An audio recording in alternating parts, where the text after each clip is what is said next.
How'd you meet Ray? Well, that was on the butcher's round. Yep. Yep. It all worked out. You're in the van? Biggest? You're in the van? Yep, yeah. Yeah, we're already doing something, we're not. Are you you're not? Oh, sorry, we're going, yeah. Oh, we are? Oh, okay. I never tell you when we start. Oh, Make you nervous.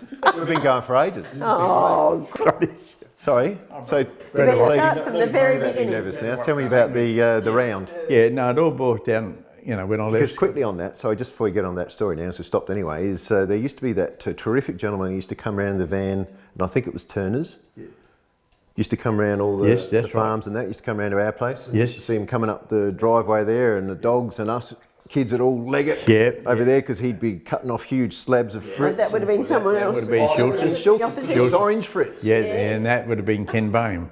He gave so much away, it wasn't funny. That's right. He did. Because as he done around, quite a few people give him another port, and as he got towards the end of the round, they'd be giving more away. But anyway, that was Ken. No, Molly. Because the dogs used to get a huge slab of Fritz as well. Right.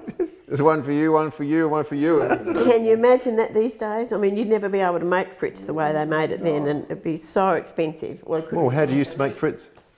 Because you would have learnt that at Truro, I guess. No. So do we start from when I started work at Truro anyway, and then we'll get on to the Fritz. Does that sound right? When you left school, start from when you left school. Yeah, I left high school. I left on a Thursday. That's when we used to break up, and I started the butcher shop on the Friday. Mm-hmm. And so that was at Truro, doing my apprenticeship, and it was with Doug Hanley, and so we didn't make our. We used to make our small goods, but we never made Fritz, and we never made that sort of stuff. Mm-hmm. So we bought that in from Adelaide, from Turner's, and I think it was Turner's and Jacobs probably, in Adelaide. Mm-hmm. So, okay, but we used to do a butcher's round, then from Truro to Blanchetown and Swan Reach, and there was only 3 of us working there. There was the boss, Doug, and Scobie Rudiger, and myself. And I was the apprentice, so they always took myself as the apprentice, so that I could take perhaps orders from people if they wanted to order something for the following week, and we used to take bread and cake and all that sort of thing from the Truro bakery also. So I'd hand all that stuff out while Scobie or Doug, who was with me, would do the cutting of all the meat and that sort of thing. And so that... What sort of van?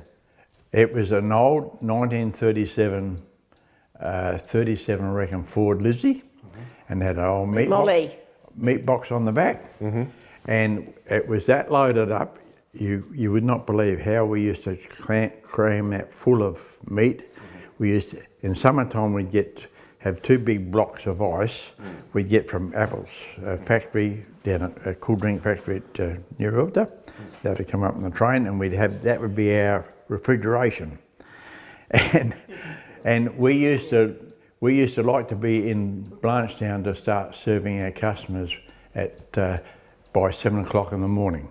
So we'd be up at 4 o'clock loading the meat and all that sort of thing and getting going. And we start serving at 7 o'clock in the morning, and we do Blanchetown, cross the river, and then almost in a Swan Reach there was Ottawa, I think it was Orangery. It was run by Pope's, the irrigation people. Yep, and I said, on a hot summer's day or whatever, and we'd only get back to Truro at 8 o'clock at night. Wow, from the round? From the round. Wow. And long day. I tell a story of, was on the other side of the river, almost in the Swan Reach this particular day, and Scobie sort of said to me, they always called me Max, because my name is Maxwell Ray, and they always called me Max. Max, do you think we could sell this? And he picked up a pound of butter out there, and the butter just run out of the paper. You can imagine in a van. Yep, that's right. The meat and everything would be. But some of the stories there. What is she doing? Is she in mischief? It's going to zip up some of the stuff so she can't. Oh, that's okay. I don't think that one, but there's electronic stuff here. Yeah. So is that going, right? Yeah. So okay. So that was their stories with that, and then, but everyone was happy to see you pull up and. Oh yeah. So how I met Heather, of course, was that she worked at the little canteen on the other side of the river. No, that's not when I met you, huh? No, it wasn't. The first time I met Heather,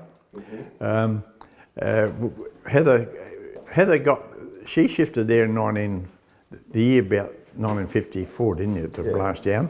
55 actually. 55. Yeah. And she went down to the local little store that particular day, and they said to her, she was only 15, Heather was, and they said, would you like a job? And she said yes.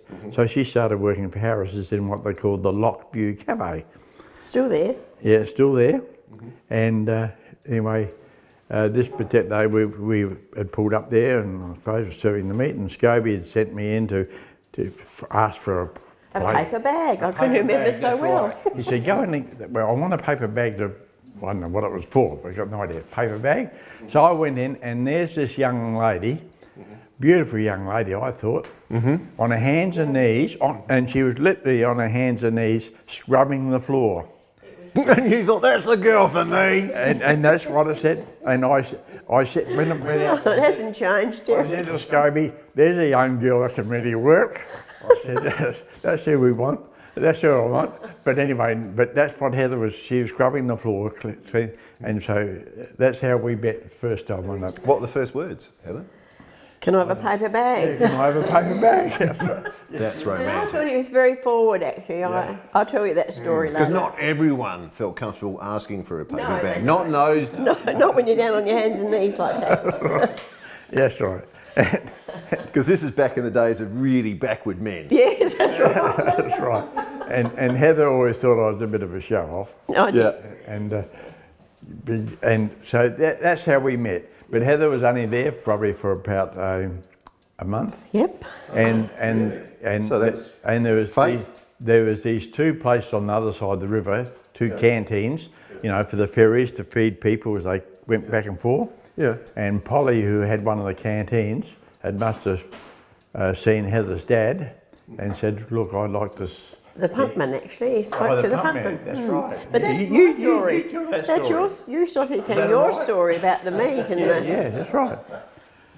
Yeah, so I'd like to see Heather, and he wanted to know whether Heather would like to work for him, and he offered her an extra £1 It was a lot of money. a week or whatever it was. That's back when a pound was probably $100. A lot of money. Well, whatever, it was a lot of money Wouldn't have anyway. been that much. I mean, At least 50.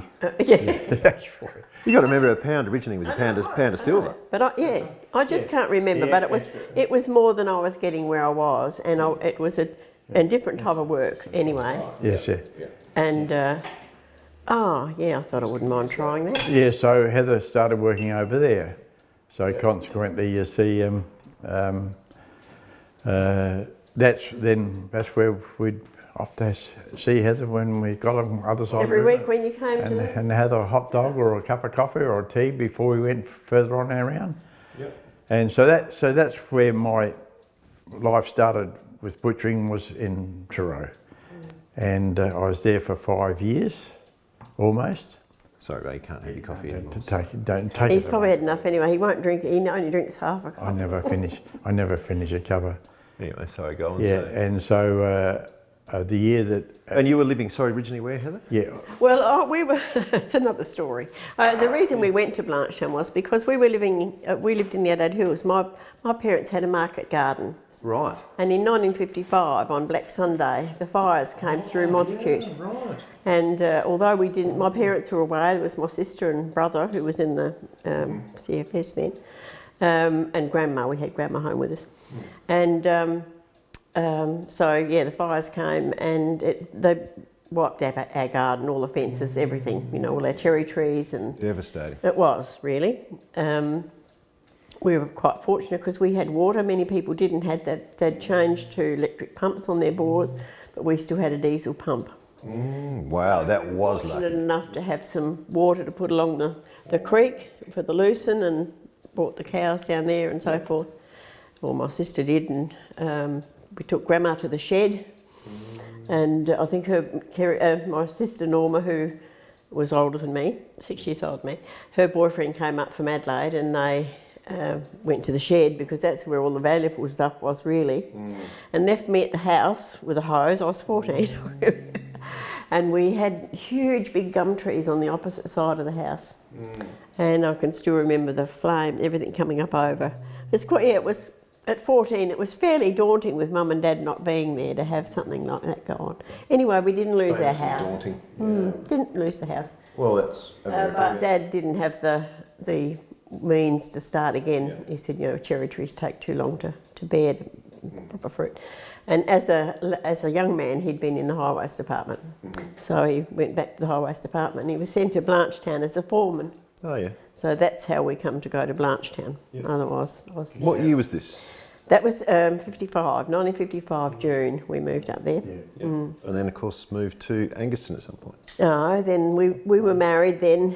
I got to know Ray after a while. Lived happily at Truro for a bit? For 13 years. Ah. And had our 4 children there. Wow. But of course I've never driven. So Ray was leaving home early in the morning and not getting home until late at night, and I'd have to be worrying neighbours to go to the doctors and the dentists, and well, had wonderful neighbours. But anyway, what are you doing? Well, that stopped. Oh, has it? No, it hasn't. That's all right. Just the screen's gone off, right?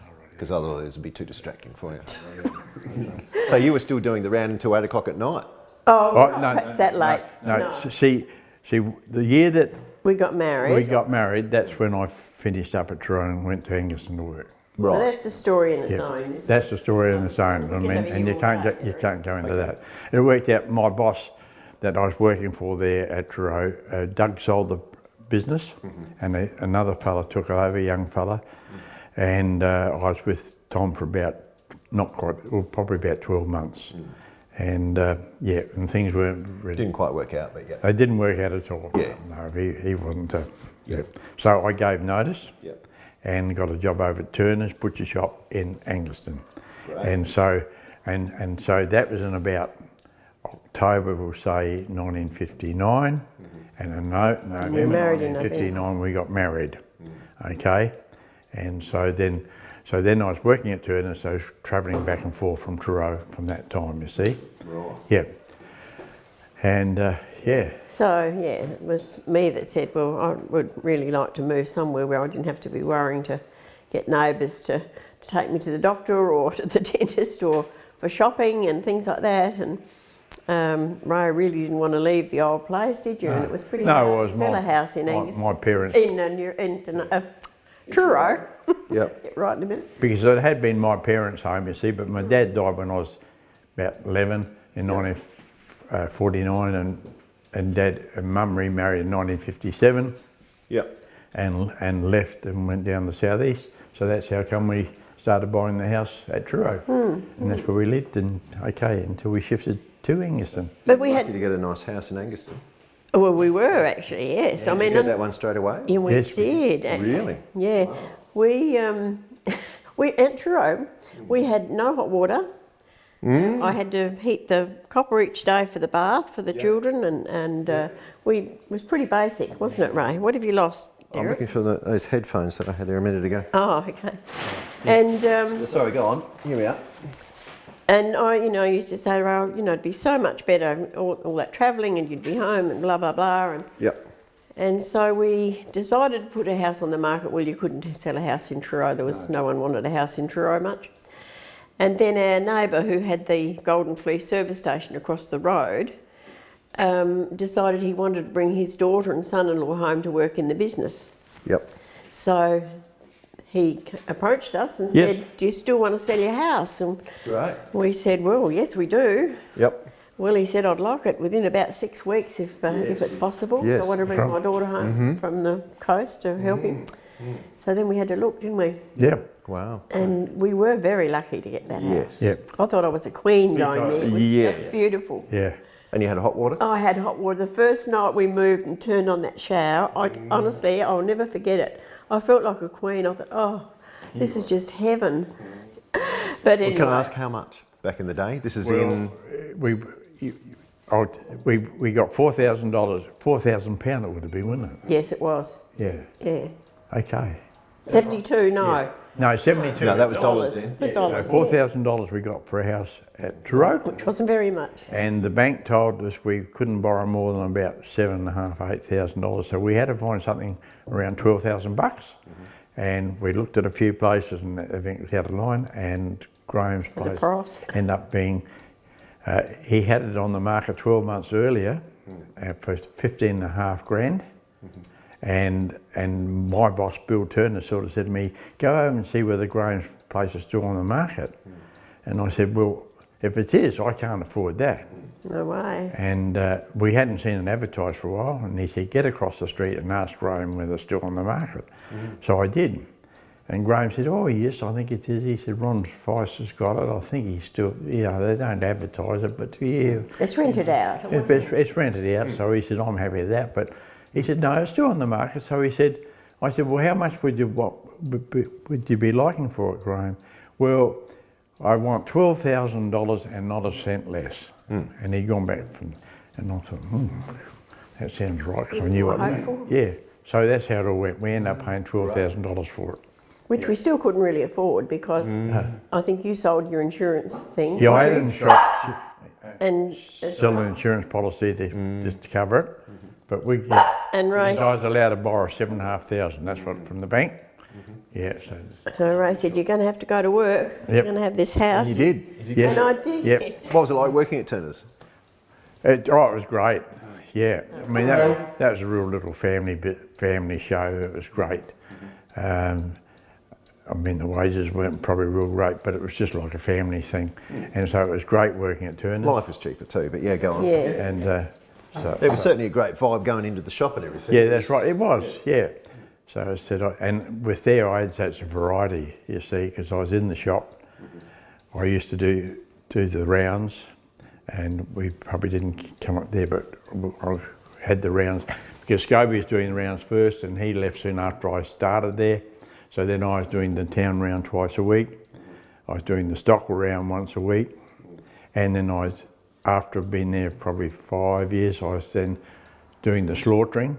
And that was on Mondays and Wednesday mornings. Because every butcher used to have their own yard. Yeah, that's right, yes. We had it. You should go into that butcher shop. I will today. It's absolutely fabulous. Good meat, really, he's done a wonderful job, Peter has. Back in the day it was really good because Turner's had their own slaughter yard too, up in Penrose. Everyone had their own yard. Schulz had their own slaughter yard up the hill here. So it was a bit of not a contest, but everyone had their own little bit of property. Where was Schulz's? Up top of the hill here, up Gawler Road. Right, where it is now? Yep. Right? Yeah, that original, Yep. right, yeah. The one that Viney did for LDS, yeah. That was the Schulz old one, yeah. Okay. Then Ron Viney had his out on Lights Pass Road. Yep. Yeah, I knew he was out there. Yeah. whatever. So I had a real good variety of work. It wasn't the same thing by any means. And you weren't out in the van all day? No. No, I wasn't out in the van all day. I mean, when I used to the Angaston round, I mean, that would be, you'd probably be from 9 o'clock in the morning by the time you got out, and you'd be back by 3 or 4 o'clock in the afternoon and that sort of thing. And I said, it was really good. And I'm trying to think as far as when we come think of Turner's FRITZ, Bob Longman, I don't know whether you probably didn't know Bob, but he was a senior there when I started. He'd been in the Air Force and that sort of thing, and besides that he'd been on stations, but he must have done some butchering beforehand. But he was the one that was in charge of all the small goods. So it was more or less Bob that the FRITZ and the black and white pudding and all that sort of thing, he was the one right behind that all. Did he have the recipes, or was it Turner's? No, I honestly don't know. Don't know, because I feel as though for sure that the recipe when I got there, because Bob had been there a few years before I got, Bob would have started there straight after the war, probably 1946, and I reckon it was Bob that had the FRITZ recipe really, but it was always known as Turner's FRITZ, and he was the one with the black and white pudding. He knew more about that sort of thing than Bill himself. Because Bill was the shop person and that sort of thing. Bill never wanted to be a butcher, he wanted to be a doctor. He wanted to be a doctor, and he could have been a doctor. He's tied up at St John's and that sort of thing, but he just had to carry on with the family show. That's what it boiled down to. Yeah, so but he was in charge of the Red FRITZ, so which was what everyone called it, Red FRITZ. See, I didn't even remember that. Well, when I arrived in 1980, it was divided into Red FRITZ and Orange FRITZ. So were you a Red FRITZ or a Yellow Fritz. Red. You were red. Well, we only really shopped in Turners. You what? Only, Oh, you really only shopped in Turners? Mum. Until So that closed. you only knew Red Fritz? That's the same colour there we use there. Oh, okay. That's what you used to get. No, ours was this colour. Sort of that reddish. In Turners. Oh, Turners might have been. Yeah. I've got what you're talking about here. No, here, only came here, well, Mother, when they closed up, Yeah. type of thing. Yeah, well, that's what I call orange Fritz. Yeah. Red Fritz was really red. Yeah. And it was smaller in diameter, obviously because that's the way the casings came, I guess. And a sort of a plastic casing. It was a bit different. No, well, this wasn't plastic. Oh, these aren't plastic. Sorry, Richard, you jump in there. Hey? These aren't plastic. No. Well, that's the natural casing. But the red one was plastic, and it was obviously came smaller, and so that was a smaller Fritz. You don't remember it, Richard? Well, no, but Nah. plastic. I would have thought. No. Yeah, it was plastic. Size was It was a breathable plastic. That's what Ray says in here. When I started at Turners, we used to do the bung Fritz the same as Schulz's in the bungs, and we used the yellow dye, and that was yellow Fritz right then. And then we end up changing. They used to have plastic casings, but then it wasn't Master Butchers, another firm come out with these other casings, which was a straight thing, and it wasn't a real plastic casing. It was the same type of thing, Molly, but it would breathe more than plastic. Real plastic doesn't breathe, and it would breathe, and that's when Turner started using, or Bob started using that, and then that's when we started using the red dye on that sort of thing. And I reckon it might have been, eventually we might have even been able to buy the casings already coloured, and I'm not too sure about. No, I don't think, I think we used to have to put the dye in there, so it was a red dye. What sort of dye? Well, probably something that was Food colouring? highly illegal now, probably. it would have been a colouring of some sort of stuff, yeah. And Turner's Fritz was a little bit sweeter and more compact. Yes. Always yes, the best meat. He was very particular about the because meat he put in Percy- his Fritz. Percy Turner used to always buy calves between probably 16 and 21 weeks of age, and all that 4/4 meat off those calves, he bought that regularly. All the 4/4 meat off that, we didn't put over the counter, that all went into the Fritz. So it was real good veal meat that went into it, and then a bit of pork and a little bit of other beef and that sort of meat. But that's why it made it. And I still remember, I mean, it was we had just this normal, smallest mincer you could ever think of, and we used to have to put that through that mincer. It used to go through once, and then after it was all mixed up, it went through 3 more times through the mincer to get it fine enough and all that sort of stuff. Because it was notably finer than Schultz's Fritz. That's right, yes. So that was the general We never idea. tasted Schultz's Fritz then. It was always better on the barbecue, Turner's Fritz, because of maybe the extra moisture in it. Yeah, that's true. Yes, yeah, that's right. And I think I reckon the secret of it was the veal that went into it. You know, the real good. It was real good meat. Yeah, really good meat. Because for the uninitiated, Fritz is not Devon. No, No. of course not. That's right. No, that's right. And any Victorian who comes here trying to call it Devon Devon's is yeah. put straight. It's Really like quick. a dirty word, isn't That's it? right. Of course it is. Of course it is. But Devon is different. Devon is basically rubbish stuff packed into a casing. Yes. Whereas Fritz is gourmet product, really. Well, Certainly Turner's Fritz. Should. Back in the day. And of course when I went up to Schulz's, you see, I was with Turner's then for 28 years, and then of course that's when Bill sold, and then Wayne Ryan from Kapunda and myself, we run it then for an accountant for 18 months, and then he resold it, and that's when young Trevor Falkenberg took it over. And then that's when he put me off, because he said I was a liability with my heart. Yeah, right. So, yep. Well, that's when you started having what they thought was TIAs, which My weren't. first heart operation in 1978 was still tied up to Scouts, of course. And in 1980, about 84, I started having these funny little turns, and And I'd feel strange, I didn't know how I felt, and I'd lay down for a while, blah, blah. And this particular week we'd had a continental for the church, and on the Sunday morning we was cleaning up, and in the town hall we had to take things back to the town hall and that sort of thing. That's when it used to be up, we had the continental up at Gawler Park. And I lay down for a while, felt a bit strange, and I was thinking Gordon Holmes drove me home, and but half an hour afterwards we were always up at the National Bank, Hicks is having, because I reckon it was the car race. The hill climb? Or? No, with the big, yeah, the one that we lost to Victoria. The Formula One? Yeah, because that's when that was being here. Oh, was it? I can't remember It that. started in '83, I think. And being up there. And so we watched that, the Seaside Fine. So on the Monday morning, then a couple of, I think it was Sue Crane came in the shop and said to Trevor, Wayne and myself were just in the back room working, we could hear everything, and said to Trevor, oh, how's Ray? And he's all right. Oh, well, yesterday they said he wasn't too good. And so Trevor comes down. Thanks, Sue. Yeah. Yeah.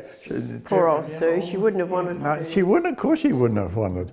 And Trevor comes down, and we'd already, when Trevor took the business over, I told Wayne and myself, we'd all told him, and as Wayne said, I'd never lost a bloody minute's work really, except probably in a couple of occasions when I said, look, I've just got to sit down for a while. Okay.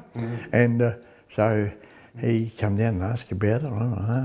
That bloody night he calls in and he said, he said one night if I'd be home. I think that might have been a couple of days after. Yes. Really? So straight away? Yeah, and I said, yeah, we'll be home. So he called in. And, I thought we were going to have a Christmas show. Yeah, I thought, you beauty, at least Ray's working for someone now, it's going to have a Christmas break. And Trevor come in and he said, Ray, he said, I've been talking to work cover today, and they reckon that you're a liability, that, he said, so he said, I don't think I can keep you on. I said, oh, that's right, okay. Wow. It was a real shock. Hell out of me. And so... You were how old at that time? Just on 50, 49. 49 it would have been, that's right. Wow. Terry was getting married, wasn't she? Terrible time. Terry's getting married in January. It was in about November, I think, end of November. And I said, but I'm not saying Trevor. I don't know. Well, he said, but Trevor's wife, she was a bit of a nerve case, and I reckon she worried. So next morning I got to work, and I said to Trevor, I'm going to ring work cover. Oh, all right, okay. So the shop was there, and our phone was just in through the door, sort of thing. So I rang work cover, and she said, told her what was going on, and she said, well, who did he speak to? So I opened the door and said, oh, Trevor, who did you speak to yesterday at work cover? Oh, they didn't give me their name. Oh, right.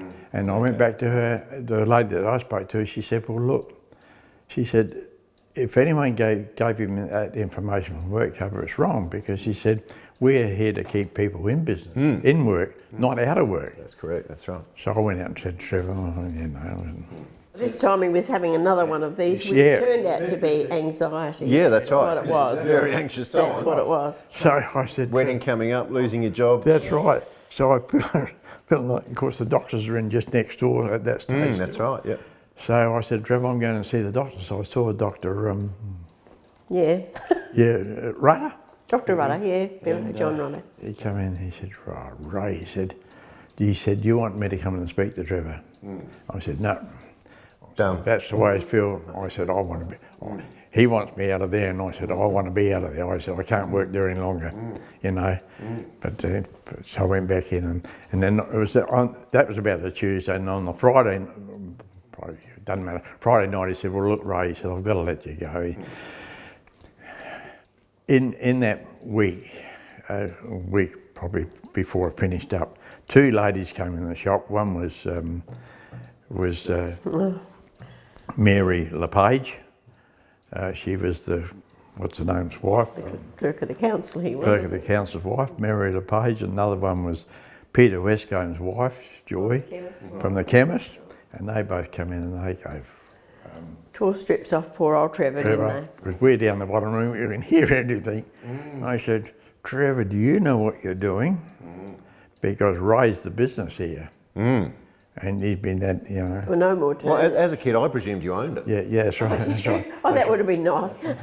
I used to wonder why it was called Turner's. Really, is that right? That's right. So Ray's the business, and Trevor said, I realised that. And on that Friday night, Trevor said to me, Ray said, I just hope, you know, I don't lose too much business. And I said, well, Trevor, time will tell with that one.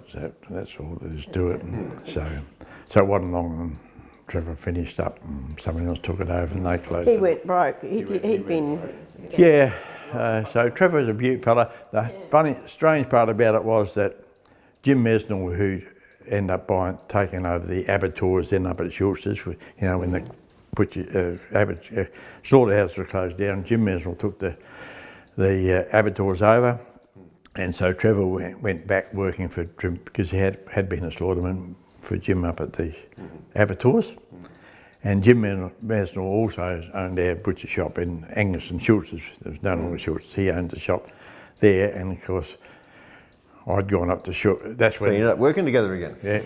Yeah, and odd times we'd want someone down the shop, and Trevor would be sent down, and we ended up working alongside one another. Wow. That's right. But that was all right. There was no animosity. No, there as far as we wasn't. were concerned. We just felt sorry that he'd made that, Yeah, that's right. you know, And he decision. was probably sorry about it. Well, eventually, I think he probably was. That's But right. that, He would have been. yeah, it was just a pity that it happened that way. Yeah.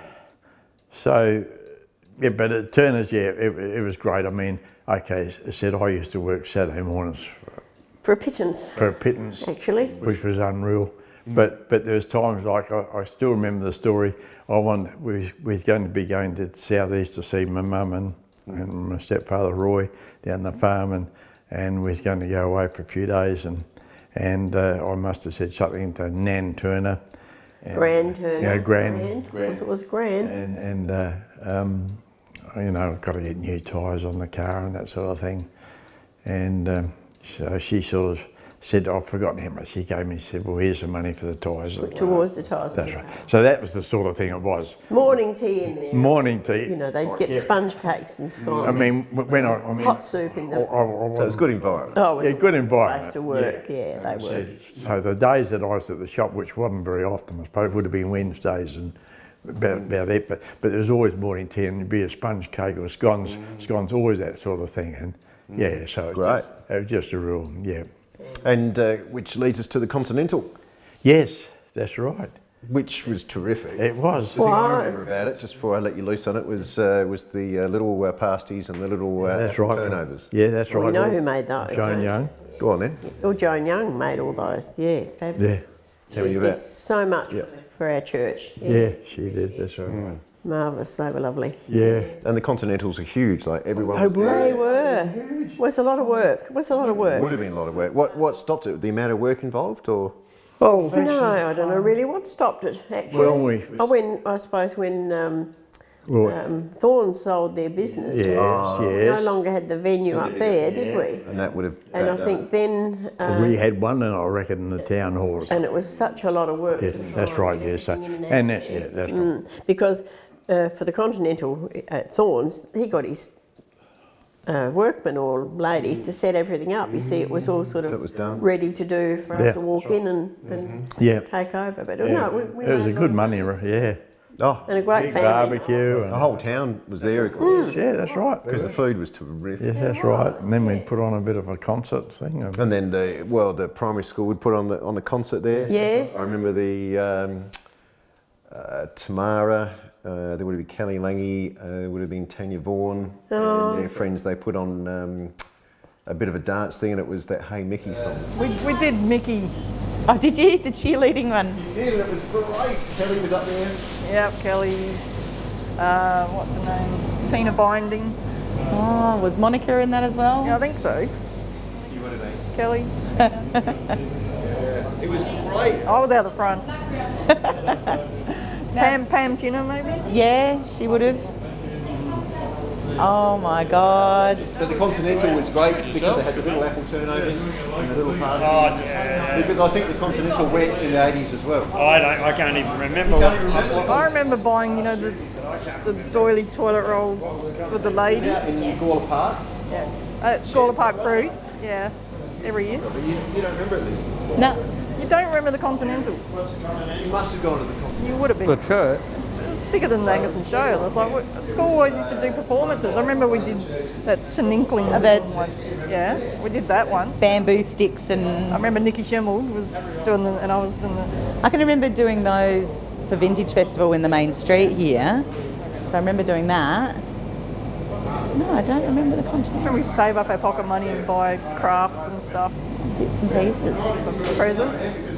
They had, because they had all the little old ladies doing it, they had the best apple turnovers, the best little tiny pasties like you've ever had. I seem to remember food. They were unbelievable. I went for the pasties and the turnovers. All the blokes used to do Oh, sing Tamara and the girls dance. Sorry.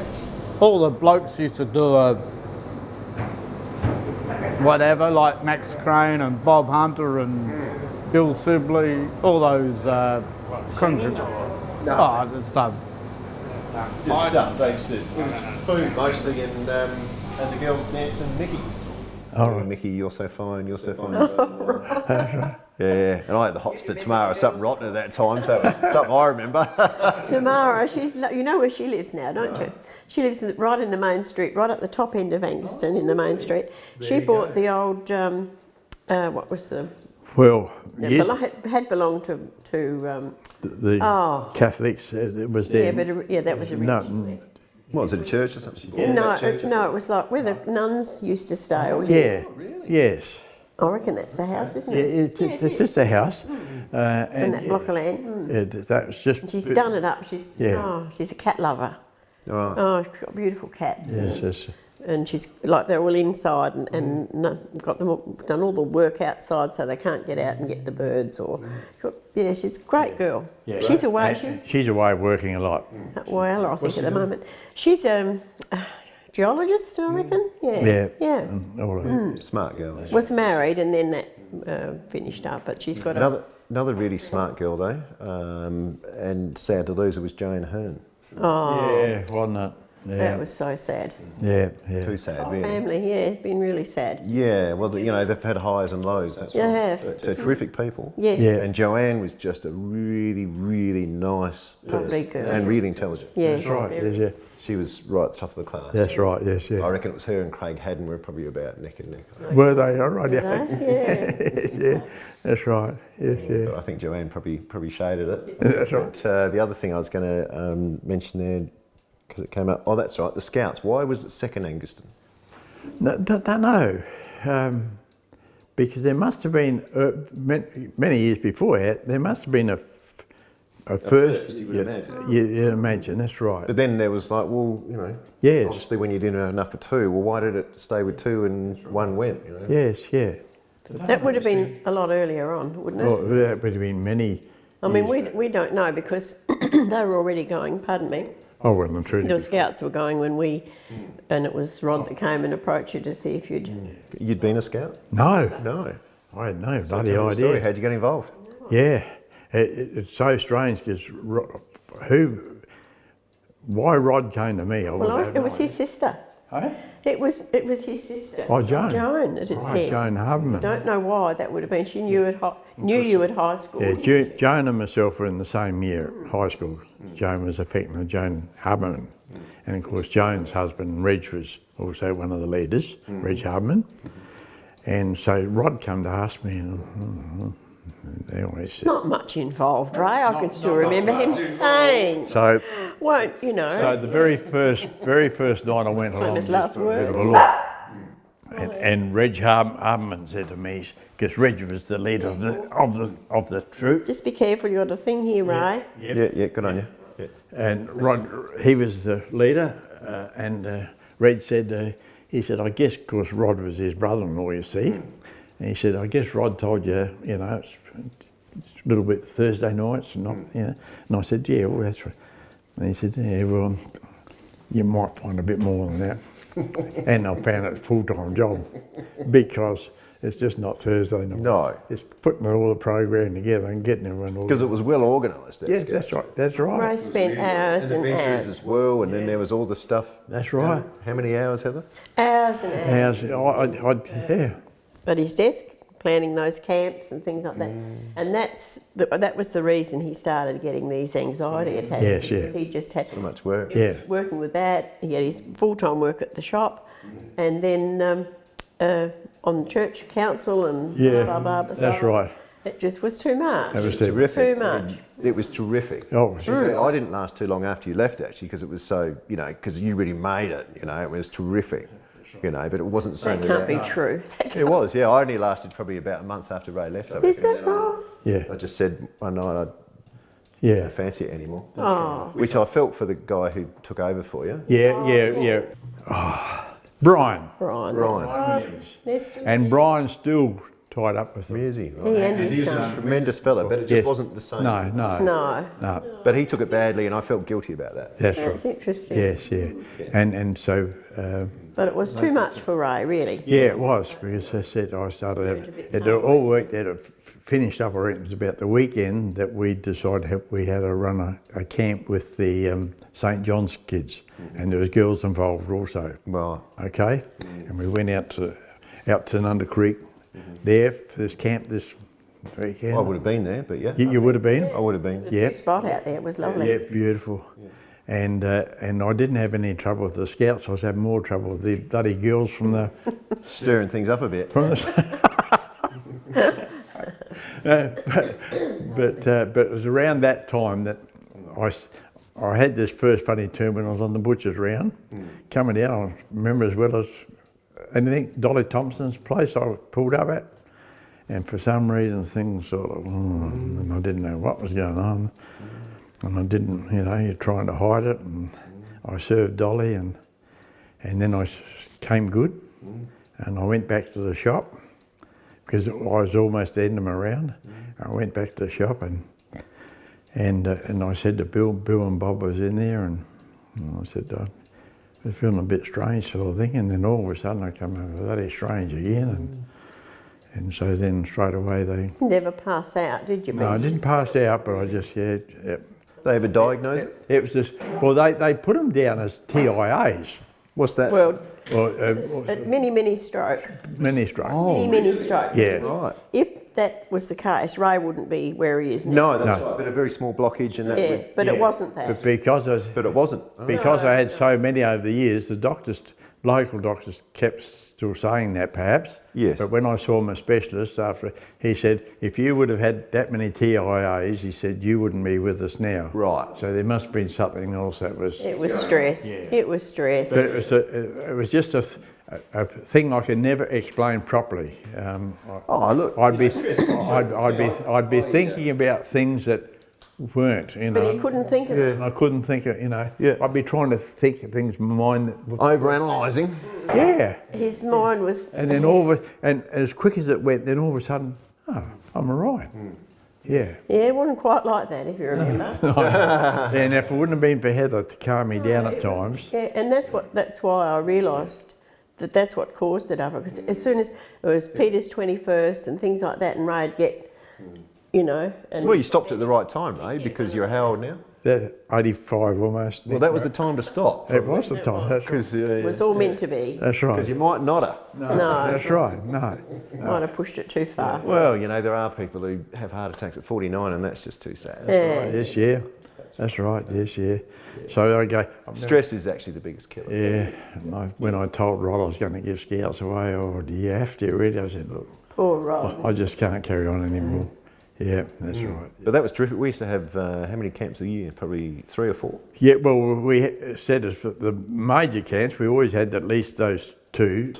But then there would have been weekends, which would have been another 3 or 4. We would have had other camps also, and the work that was involved in them. Massive. Because there was the wide games. That's right. To be organised as well. I tell you, terrific. Who was my great support was George McKenzie. He was just marvellous. We're still in touch with George. Yes. We keep in touch. See him. Yep. Oh, he's in Western Australia. Ah. Yeah, and he was such, because he'd been a scout and he was up with everything, and he was just a great support. If I wouldn't have had George to help me, well, Yeah, because some of the other leaders, like poor old Ron Fraser, well, he meant well, but poor old Ron, he meant well, but you know, but whereas George, I mean, he was the backbone for me. He was fantastic. Yeah. That's right. But a lot of work, even when we went up to Mangles Hill, which is close. Yeah, that's right. Set everything up. There was still the wide game door. That's right. Then it would rain and you'd come home with all the wet canvas. What happened to all the wet canvas? I was going to say. Yeah, and someone had to look after it. Was that you or? Not me. No, it went up to the scout. we used to. Oh, okay. No, but we'd go down to the cement works and be able to, luckily with Rod working there, and be able to dry them off in the kilns and that sort of thing a lot before we folded it all away. That's But lucky. buddy, when you think of the work, it was just incredible. But I enjoyed those camps. You did. I don't know whether I did so much. Oh, we loved them. They were terrific. Yes, that's Big right. tents. Yeah, that's right. The game, going out at night playing wild games is Yes. the wildest. Yeah, Yeah. that's right. And you know those tents that we're using, they're still using them. Are they really? Because it was only probably 6 months ago, less than that, that Michael had teed up with Brian. Williams. Brian Williams, for us to go up and have a look at the Scout Hall. and we looked through and Still there? Yeah, and those tents he said they're still the best tents as far as The going out. canvas would be good old canvas. Don't it make it like Well, that would be chunky. That's right. I remember it being chunky. Yeah, that's right. So they're still using those tents. So anyway, then you had this change there, and you just chilled out basically, and Yes, it all enjoyed life after that. Yeah. Well, I got out and I said, still work to Turners and finish up there, of course. Yep. And so then Schulz's for a while. When I got put off there, I thought, what am I going to do now? So Graham Linky down at Newry gave me some work, and this is from Turner's. this is from Turner. No, yes, you that's left right. Schultz's on your that's own. right. Yeah, that's right. So Graham gave me some work, and Roddy Thorne had the butcher shop at Tanunda, and he gave me a bit of work. And so I had gone up to Schultz's and spoke to the lads up there, and they said, well, I don't know, we'll say something to Jim, because I said Jim was in Adelaide. He had the big abattoirs up in Angaston where he done all the pigs, and he used to wholesale pork and that sort of thing, you see. So okay, and so You were home washing my windows. It was lovely. so I wasn't working full time. I was getting these few days for them, and I was home washing the windows. And one day this fella pulls up across the road in a van that comes across the street, and he said, "Ray Menzel," and I said, "Yes." He said, "I'm Jim Menzel, who's got the Schultz's up there." And I said, "Oh yes, Jim." And he said, "They tell me you're looking for work." Well, I am, yes. And he said, "Got a bit of heart trouble, have you?" And I said, "Yeah." He said, "So have I," but he said, "It doesn't stop me from working." Great. That's right. And so he said, "I'll tell you what I'll do." He said, "I will ring work cover, and I'll contact you tomorrow." So he rang back next day and said, "Right, you got a job." Great. So then I started up at Schultz's. So I had 8 years up there, and it was so different up there. I mean, it put us on our feet a bit, because while I was at Turner's, except for perhaps holiday time and Easter and all that sort of thing, we more or less only had normal hours. We got that bit of overtime on Saturday mornings, but $5. Which wasn't worth much. but we weren't getting paid much. Because I said it was a family show. You did it for the sponge You cake. did it. Well, you did really. Of course you did. You did, and that was fine. That was fine, because we all got on. Everyone got on. Yeah. Got on real good. And I got up to Schultz's to see, and of course the work up there was from 6 o'clock in the morning, and this was 12 months of the year, to 6:30 at night. Wow. So I was getting heaps of overtime.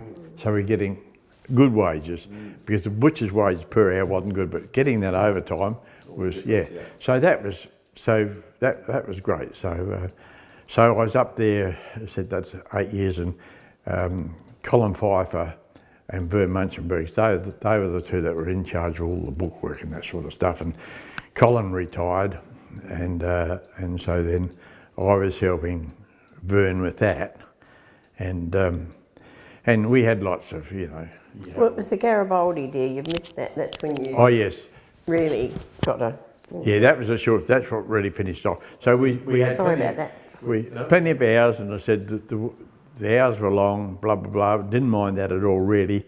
But we had that Garibaldi scare with the Met West. Yeah, that's right. And so they wanted someone had to go off and do the quality assurance thing in Adelaide. And all the fellas up at Schulz's, they'd been there for years. I mean, Vern had been there from the time we left school, and they'd all been there for years and years and years. And no one wanted to put their hand up, so I put my hand up. So I went down one day a week, I think, for about 5 or 6 weeks. 6 weeks it was, I think, yes. So then I came back and found out how much things were going to have to change. And I was going to have to be in charge of the quality insurance. Assurance. I think it's assurance. Assurance at Schulz, Schulz's Butchers. It was, You had to set up a journal, didn't you? A lot of stress for you. Yeah. So I set up this journal and everything else, and all the inspectors, 2 inspectors come up from Adelaide and with their white coats and their bloody hard hats on, and I think, I mean, looked through it all. That's very good, you know, done a good job of that. Okay. Now I said, now, if we poison someone next week, I said, who do you look at? And I said, I've realised that, it'd be me, because I'm in charge, and I'm there trying to tell these fellas that have been there all those years how to do things, and they're not doing things right. You would have been here at the time? That's what I took over from him. Oh, Yeah. As I was working with Ray in that time, but it's all this quality insurance shit. With the Garibaldi and all the bugs and shit were getting a bit worse. So Ray, I think, got a bit nervous. He did get very nervous. That's right. With the guys here on the, and no one was willing to put their hand up if something happened. Yeah, it was getting a bit willing. And Ray did say, who's going to put their hand up if someone gets crooked and dies? Not me. Ray said, well, I ain't doing it either. Yeah.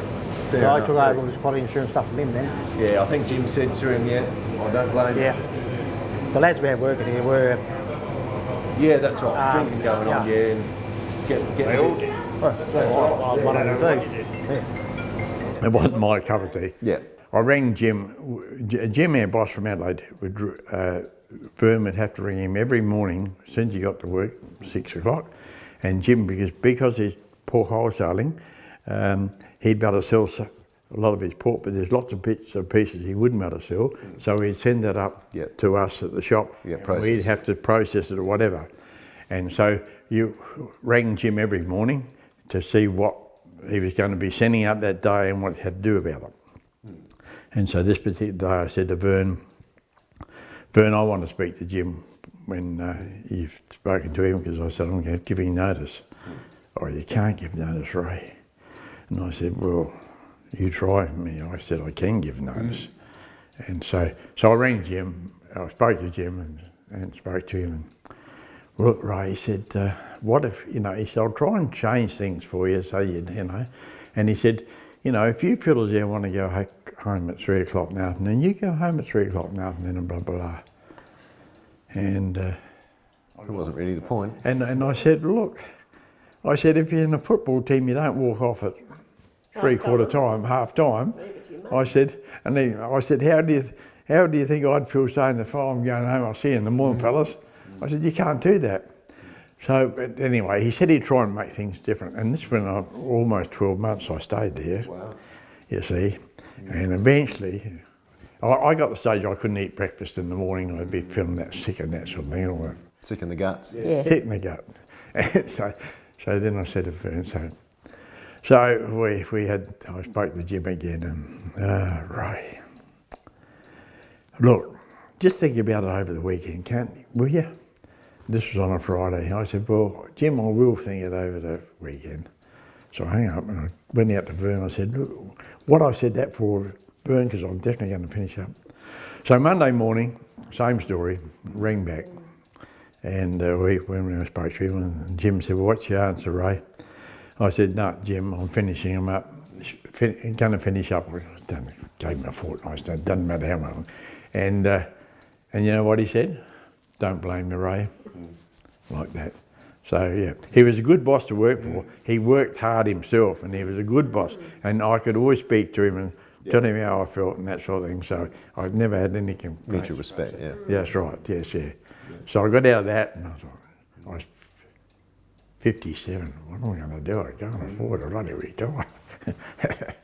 I think had we paid the house off by then? No. Oh, we paid the house off. Probably had. That's right, but I still don't know. No, oh, I know. Well, we were still buying other things. Then I found a bit more work back with Graham Leakey and Roddy Thorne.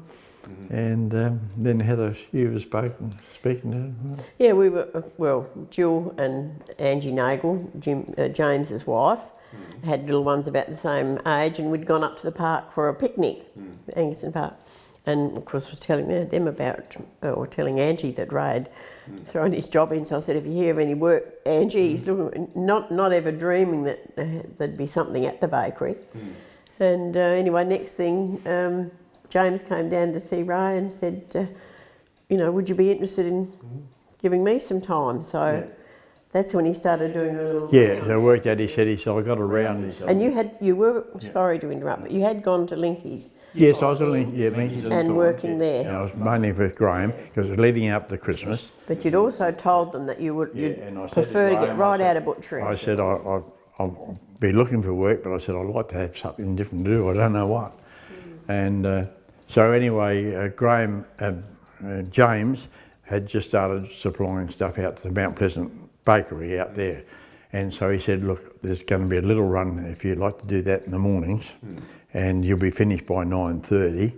And he said, you know, that'd be it. So I went to Graham Linky, I said, Graham about it, and Graham said, look, any time you can give me, I don't mind what time you come in, because he said, we need you. So that's what, so I was doing that run in the morning, and then going down to Graham's, and I was only, I reckon probably only a week. Might have been a fortnight. I think it was about 2 weeks. Might have been 2 weeks, and then this morning James said to me, he said, Ray, how would you like to have a go in the bakehouse?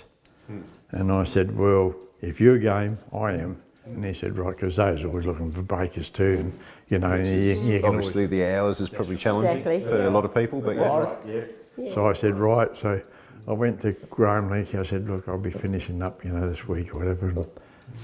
And that Friday night, Graham said to me when I finished up, Graham said, you know what, Ray? And I said, no, because we was always mates, because we were good mates at high school. And so we'd always known one another pretty well. And he said, I was going to offer you full-time work tonight, because he said, my son, who is Darren, he's doesn't want to be a butcher, and he's just got an apprenticeship with Junkins, the builders. And so he said, I thought, well, Graham. I said, well, he said, well, I can quite understand, Ray, why you know. So that's when I went up the bakery and had 7 years up there. Yep, fantastic. And they were really good to work for. Yeah, it would have been. And I said, but the hours were terrible. We had no social life. Notorious. It was in bed in you know, daylight and up at 4 and home at 9 o'clock for lunch. I think there's bakers and dairy farmers really the two that... Crazy. The hours are just... Not good. But I was only starting an hour earlier than what I was at. I was starting the butcher shop at 6 o'clock and I was starting the bakery at 5 o'clock. Well, that's not too bad. No, it wasn't too bad, because there's others that were starting 1 or 2 in the morning. They were starting, so I was starting a bit later. Yeah, well, that's not too bad. It wasn't so bad. And I finish up probably, sometimes when you know, you might finish up later in the day, but normally it's around 2 o'clock in the afternoon or whatever, so then you had a bit of time, and and I really enjoyed the change, and they were good to work for. And well, change is as good as a holiday. It is. Yeah. And they were the first people I worked for ever that when I finished up, and I'd only been there 7 years, I got a gold watch. Fantastic. That's right. That's right. Yeah, so they were... Doesn't happen very much actually these days, unless you work for Australia Post, of course. That's right, yes, yeah. That's right. Yeah, so that's where I am, 7 years up with James and Angie. Yeah. And now here you are in uni, fantastic. Yes, yeah. Yeah. How many grandkids? 7. Yep, 7. Good job. Yeah, that's right. Thanks very much. Lose a little one. You're a great man. Thanks very much, Heather. You're a great woman. We've tried. Thank you. Done our best. Now, anything else that you want to add there? No. Well, when you say about the yellow FRITZ up at Schulz's, and said they made a good FRITZ also. Yes. And good stuff went in theirs, and well, of course, because you were selling a lot of Schulz's FRITZ then, actually. Of course I was, yes. Yeah. And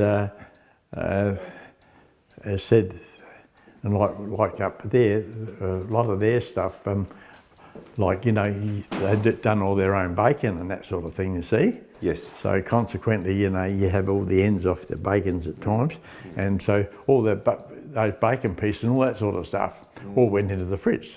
So so that all. And of course now it's Brossifying Foods. When did that all happen? No, not now. Brossifying Foods bought them out, and they end up opening up down here in Europe also, and so then they just closed up there. That's right. The reason Brossifying Foods bought Schulz's butcher shop or bought the business was that time so they could put Brossifying Foods on their small goods. It was all made down there. It's all made down small there. goods operation, yep. So they could do that, And then they went to Europe and that closed up eventually because that went bad. And Peter Barratt, who started at Schulz's before I finished up, Peter came down to Newry with them, and things weren't going well, and Peter then ended up, they said, Peter, they didn't need a manager, they'll just put someone else, and Peter could have gone to work for him in the factory, and he didn't want to do that. So eventually, Peter and another Steve that worked for Schulz's for years, had been up there with Peter beforehand and went in Brossifying Foods. Some of the business people of Angaston helped them get back into the business. Yes. And so now it's known as the Brossa Smokehouse. So now it's open again. They make beautiful FRITZ. That's the best FRITZ. Yeah. Back then it was a different butchering, like completely different to what we do now. Yeah. It was real old school. We try and keep everything here old school. Yeah. But just the way they break up beef, lambs, the whole lot was just all hand saw. These days it's zoom through the bloody bandsaw and it's done. Yeah. The younger lads today, they break up beef on the hook. Whereas back when I was taught by Ray and Vern Munchenberg and all those, Kenny Bain, Maxie Bain, smallest fingers ever, Max. Smallest hands I ever saw on a bloke. I didn't work with him. Yeah. Oh, you didn't? I worked with Ken. Yeah, Kenny. Yeah. Have you told him about the FRITZ with the texture? Oh, tell me about the FRITZ. You was red. He pretty much has. He just didn't. Yeah, well, I mean, it was just smooth. Like when you cut it, it was, you know what I mean? It was just and flat. it was sweeter, and it was than the Schulz's FRITZ, and it was a bit more moist. So for barbecuing, the red FRITZ was unbeatable. That bit of extra moisture in there, and the sweetness, it just barbecued like nothing else. But of course, you know, We used to have fried FRITZ and eggs for tea a lot. Yeah. We had fried FRITZ and eggs for dinner a lot. My husband fries his FRITZ now. Yeah, I still fry FRITZ. Yeah, loves it. Yeah, fries. Loves it. I'll have bacon, but he'll have FRITZ. But I wanted to ask Peter about when you came into, when everything changed, because Brossifying Foods was owned last time I spoke to you, at the back here. What happened when some of the locals decided they wanted their butcher shop back? It was Robert Hill Smith and Damon DeRuda from 40s. Yeah. They were the main ones that sort of wanted to keep the shop open for the town and for the locals. Yeah. So we were fortunate enough to have them as very good mentors. Yes. Help us out. We had several group meetings. Located it, or renamed it the Brossa Smokehouse Butchers. Beautiful butcher shop. So we were fortunate enough to have them too as good mentors. And it's just, we couldn't be more happier. Yeah, and the town gets its shop back. Yeah. Good on you. Thanks very much, Peter. You're a legend. Thanks, Tamara. Nice to see you again. Excellent. And you can dance. I've never seen you dance, but I look forward to that. Shoes, I cannot imagine you dancing, man. He's done it. Give a few beers. 3 o'clock in the morning. Yeah. Yep. So now he has his daughter. I'm pretty sure it was Peter. Yeah, so Peter and Steve, and his daughter's working there now. Then they got Tracy, who used to work for Schulz's and then went to Brossifying Foods, is back with them. Great. And then now they put on another one. Full circle. But they have a really good, well, we really like their FRITZ, don't we? Yeah, I do. So. So Peter's doing well, but that's thanks to, as we said, some of the people but they've in the community. well, it was up again, because that's great for Angaston. well, it is, of course. That's what I just saw on Facebook last night where a butcher shop has opened now in Tanunda. You see, they haven't had a butcher shop. That's been closed for a while, so someone's just opened up there. Yeah, and Graham Linky's is closed here at Newry now too. So. Yes, Yeah, but no, Peter and them, they're doing a good job up there. He is working hard. That's really terrific, because I was unaware of that. Right now, have a rock bun. Yeah. Oh, would you like another cup of coffee by now? How am I going to get free of this? Oh, I'll take it off. Sorry. Good thinking. You've done really I'll well. make you There another go. one. There you go.